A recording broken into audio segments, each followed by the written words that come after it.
It's interesting because why did I choose Coney Island? I chose Coney Island because basically I was shy.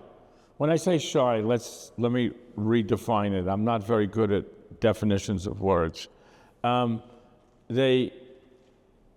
don't know if I'm shy because I can talk to a lot of people without knowing them. Maybe it was a lack of confidence because the only thing I could do well was play sports. And my father was a gangster. And he was very negative towards me. You know, you're not good enough, you're not this, you're not that, okay. So that's why I like to fight. But the thing is, because I'm a competitor and a battler, so I chose Coney Island. Why did I chose Coney Island? Because first of all, Coney Island there were a lot of people there, and historically there were, photographers made pictures that I liked. Leon Levinstein, who was one of the best, who later on became a friend of mine, even though he was older, and one of the best street photographers of the 20th century. See, I can say something nice about people. He was good. And so I went to Coney Island, and this is the first picture I took that had any artistic credibility to me.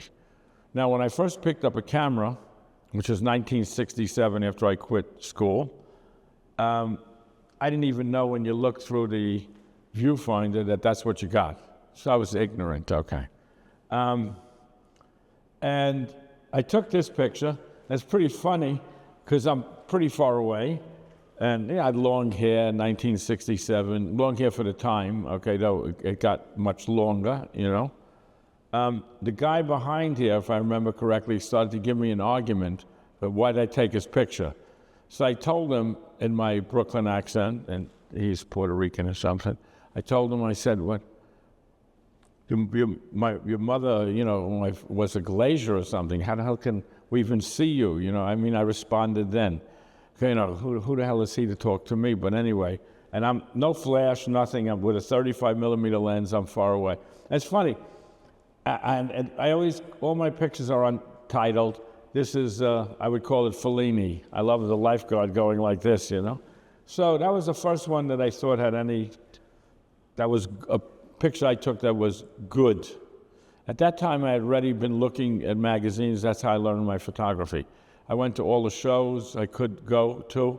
I looked at all the magazines I could. Of course, you didn't have the amount of photo books as you do today. Today there's 4 million photo books. 3,999,999 shouldn't even exist. Not that all my books are good either, but the thing is, a lot of them aren't very good. Okay, so that was that. Now, this one here, I have the most to say probably about Coney Island because it's just things to talk about, okay? Others are like ships passing in the night. This picture there's two interesting things about this picture to me. Number one, this was like how Coney Island used to be when Ouija and, people like Lisette Modell were there and other people. And this lady, she was, I think, like a socialist, and she got really mad that I took the picture. Of course, again, no flash, and of course, again, available light, and not that close, because she's one of many, even I'm close now.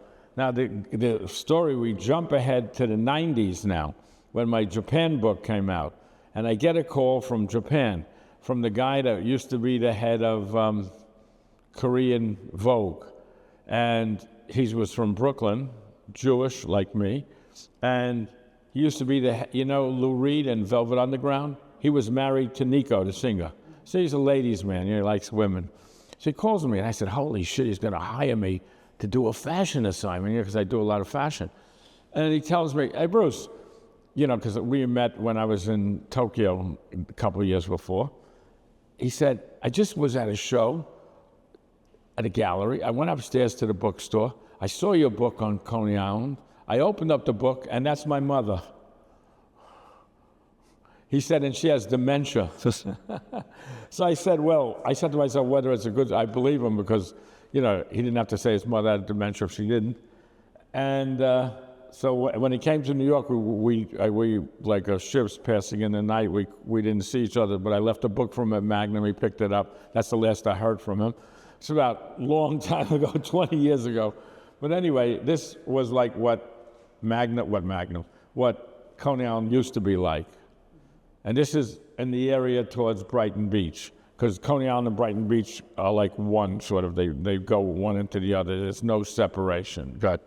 Now, in the 80s, when my style started to change and I started to become more Bruce Gilden, who Bruce Gilden was meant to be, because that's how Bruce Gilden saw things. Because when he first started, if it's not good enough, what Kappa said, you're not close enough. So therefore, I got closer. Now, this picture has a good story, too. The rest are going to be boring for you, so you can put it away. This one, the lady looks like she's wearing a bra, not a bathing suit, which it probably is a bra, because there are a lot of Russian immigrants there at this time. She's got a little Jewish star here. And I used to go to Coney Island in 90-degree weather, Fahrenheit, not Celsius, otherwise it would be really warm. So I would wear an army jacket with the sleeves rolled up. I'd wear long pants and boots, so everybody could see me from 3 million miles away. That's how I was. So I saw her, I got down on my knees to take the picture, just like he said. This is the one time I got down on my knees to take a picture, because she was standing there, and I needed the angle, and I wasn't going to stand like this for 2 hours, so I did get down on my knees. Thanks, Freddie. So anyway, then a guy came over to her and said, "What am I photographing?" And she went over there, because she didn't realize I was photographing her. Yes. Okay. This one is another thing where this baby was there. The baby doesn't look very well. And I said, I want that person in my photograph. So I waited till they came by, and I took them. And look at their mouths. All their mouths look like they're eating something that's very sticky,